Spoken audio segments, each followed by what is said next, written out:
بسم اللہ الرحمن الرحیم۔ ایک آدمی نے سوال کیا کہ عورتیں اپنے بال کٹوا سکتی ہیں یا نہیں کٹوا سکتی؟ تو یاد رکھیں، ایسی عورتیں کہ جن کے بال بہت زیادہ لمبے ہو گئے ہوں،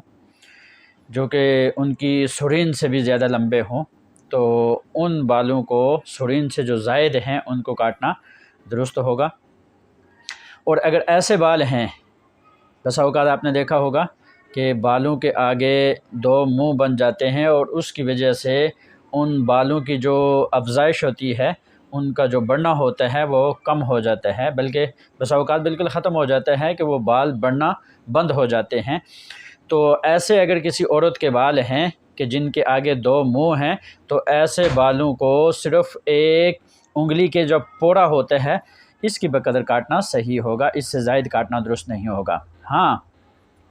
بسا اوقات کچھ عورتیں فیشن کے طور پر اپنے بالوں کو کاٹتی ہیں، یا ان کا کہنا یہ ہوتا ہے کہ ہمیں شوہر کہتے ہیں کہ آپ بالوں کو کاٹیں۔ تو دیکھیں، اس صورت میں فیشن کے طور پر اگر کوئی عورت اپنے بالوں کو کاٹ رہی ہے تو یہ ناجائز اور حرام ہے، اور اس میں شوہر کی بھی اتباع نہیں کی جائے گی، کیونکہ اللہ کے حبیب صلی اللہ تعالیٰ علیہ وسلم نے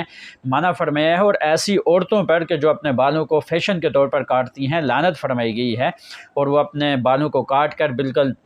مردوں کے مشابہ ہوتی ہیں۔ جیسا کہ بسا اوقات آپ نے دیکھا بھی ہوگا کہ کچھ عورتوں کے بال اتنے چھوٹے ہوتے ہیں، انہیں کاٹ کر چھوٹے کیے ہوتے ہیں کہ جیسے مردوں کے بال ہوتے ہیں، تو ایسی عورتوں پر لعنت کی گئی ہے۔ اب دوسری بات، اور بہت اہم اور بنیادی مسئلہ،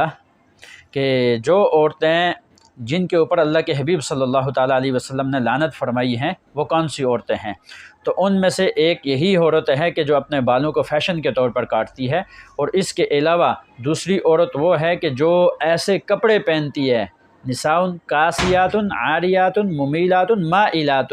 حدیث کے الفاظ ہیں کہ وہ اتنے باریک کپڑے پہنے کہ کپڑوں سے بھی اس کا جسم نظر آ رہا ہو، اور وہ مردوں کی طرف مائل ہونے والی اور مردوں کو اپنی طرف مائل کرنے والی ایسی جو عورتیں ہیں، تو ان پر اللہ کے حبیب صلی اللہ تعالیٰ علیہ وسلم نے لعنت فرمائی ہے۔